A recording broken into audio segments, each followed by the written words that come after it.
Hola, chicos, chicas! Ce que j'aime faire le plus lors des sorties des nouveaux iPhones, je vais sur le site d'Apple directement, vous pouvez le voir là, apple.fr. Ici, je vais dans iPhone.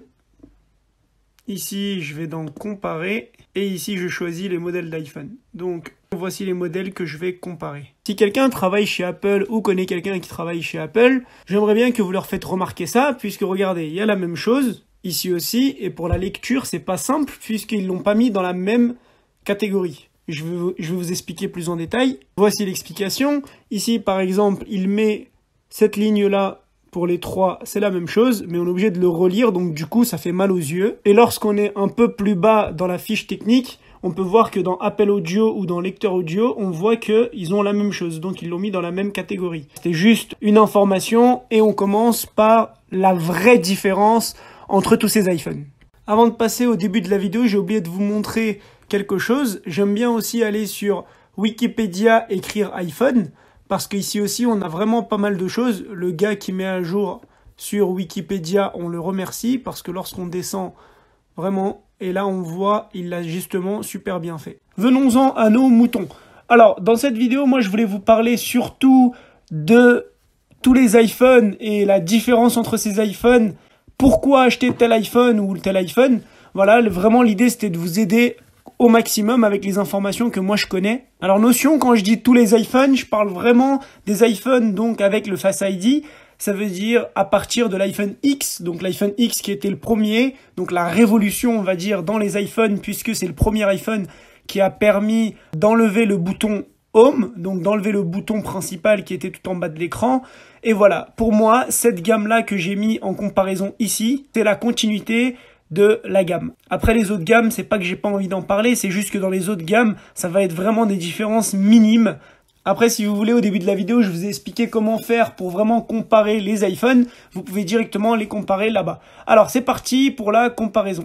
Déjà, dans cette comparaison, qu'est-ce qu'on peut remarquer? Alors, pourquoi vous devriez me croire dans ce que j'explique sur la vidéo? Tout simplement parce que j'ai fait un bac électronique, un BTS informatique, et que je suis un passionné de technologie et que je vous partage vraiment les informations qui sont dédiées sur le site d'Apple que vous pouvez aller vérifier. La première chose qu'on voit ici, c'est la taille de l'écran.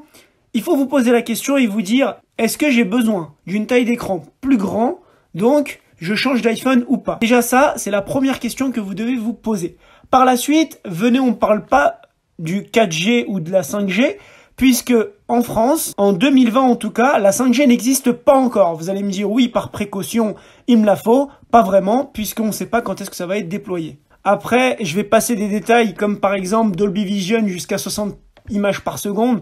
Je crois que ça c'est vraiment des détails. Je pense pas que vous êtes cinéaste ou que vous faites ça tous les jours avec votre iPhone. En tout cas, si vous êtes cinéaste, je crois que vous le faites avec une machine qui est adéquate.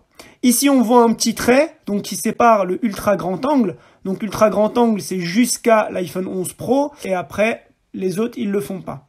Scanner LiDAR. Bon, vous pouvez vous poser la question en vous disant, mais qu'est-ce que c'est, à quoi ça sert? Je vous dis honnêtement, ça va être un gadget, le début, en tout cas pour 2020. Pour 2021, ça risque d'être un gadget aussi. Pour la suite, pourquoi pas? Est-ce que vraiment c'est intéressant? Franchement, c'est pas ce que je pense. Là, on arrive dans le vif du sujet, la rapidité du téléphone.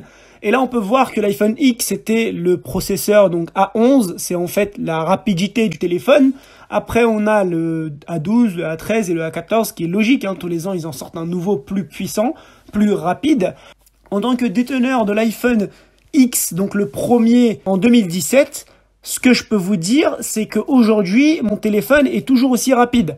Alors, est-ce que vraiment ça en vaut le coup? C'est parti, on va aller sur un site d'experts. Et on arrive sur le site Benchmark, qui est un site vraiment sérieux. Ils font des tests de processeurs et de cartes graphiques. Juste pour information, si vous avez envie d'aller voir par curiosité, vous verrez que c'est vraiment cool et super bien fait. Donc moi, ce que je peux vous montrer ici, encore une fois, je m'appuie vraiment sur des preuves. Ici, on peut voir que l'iPhone X avait une puissance de 23 000. Il avait 6 noyaux, on appelle ça un seeker. Et on voit qu'il est positionné 30e dans le rang. On remonte un petit peu, on arrive au 11 Pro. Le 11 Pro a 29 000, donc entre 23 000 et 29 000, il n'y a pas énormément de différence.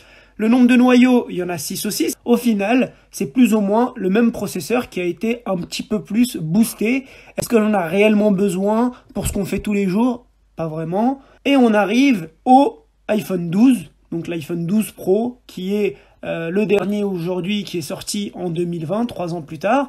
Il arrive avec 6 noyaux aussi, c'est-à-dire un 6 cœurs. Par contre, ce qu'on peut remarquer, c'est qu'il arrive avec une puissance de 40 000. C'est vrai que de 23 000 à 40 000, on a presque doublé la puissance. Ce qu'on doit vraiment regarder, c'est surtout les 6 noyaux qui n'ont pas changé.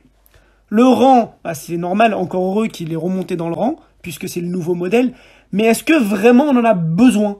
Encore une fois, moi personnellement, je vais répondre par non, puisque pour aller sur Facebook, ce qu'on fait tous les jours, bah, c'est Instagram, c'est Facebook, c'est un peu YouTube, Internet, les mails, etc. Pour tout ça, franchement, 23 000, ça suffit largement.